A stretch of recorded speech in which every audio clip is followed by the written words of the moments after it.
Now to a back and forth in the basketball world over a well-known moment before the game even begins. Mark Cuban, a billionaire entrepreneur and owner of the Dallas Mavericks, changing his tune tonight over playing the national anthem before home games.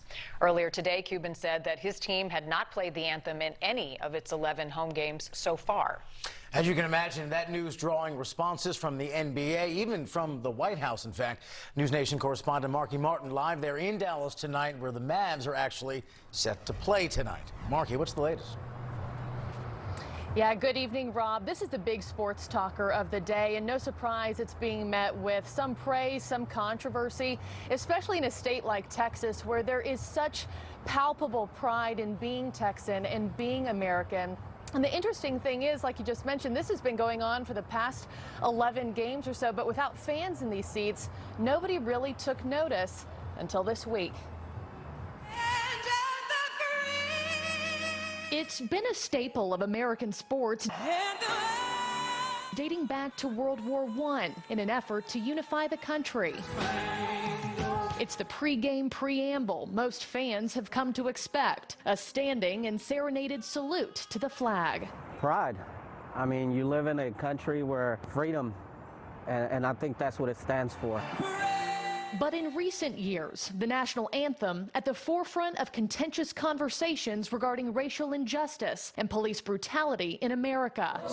During the 2016 NFL season, San Francisco 49ers quarterback Colin Kaepernick igniting a movement after choosing to kneel during the song.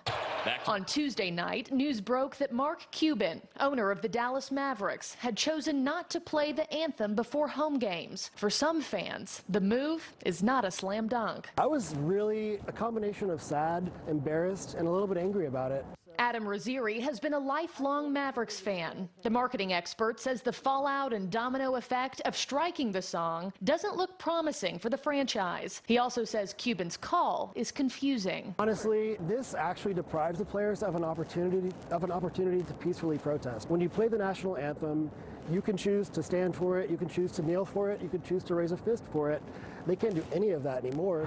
Our request to Cuban and the team for interviews went unanswered. But early this afternoon, Cuban broke his silence on the issue, releasing a statement that said in part this: "We respect and always have respected the passion people have for the anthem and our country. But we also loudly hear the voices of those who feel that the anthem does not represent them. We feel that their voices need to be respected and heard because they have not been." He later went on ESPN to explain and defend his position. I mean, when you try to do things that are hard, it's never going to be easy, right? When you try to, create social change, it's never going to be easy. We saw that all summer long.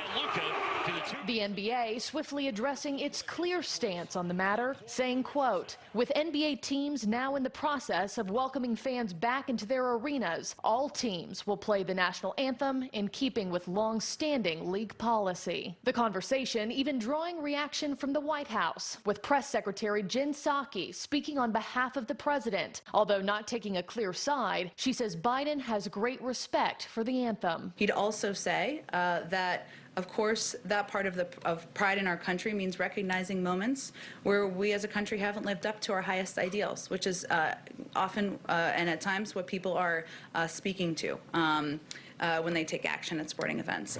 And Texas Lieutenant Governor Dan Patrick tweeting in opposition early Wednesday morning. At Mark Cuban, your decision to cancel our national anthem at Dallas Mavs games is a slap in the face to every American and an embarrassment to Texas.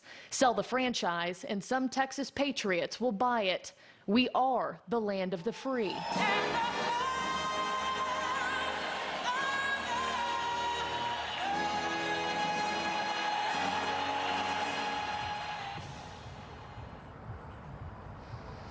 Now, I can confirm that the anthem was played just a little bit ago before the game here at home at the American Airlines Center started against the Atlanta Hawks. Now, up until this week, fans have not been allowed inside the arena, but on Monday, they let 1,500 essential healthcare workers in who had been vaccinated And coming up in just about 2 hours, I talked to the sports reporter who broke this story earlier this week. He was sitting in these stands when he noticed that the song had been skipped. He reached out to Cuban himself to confirm it.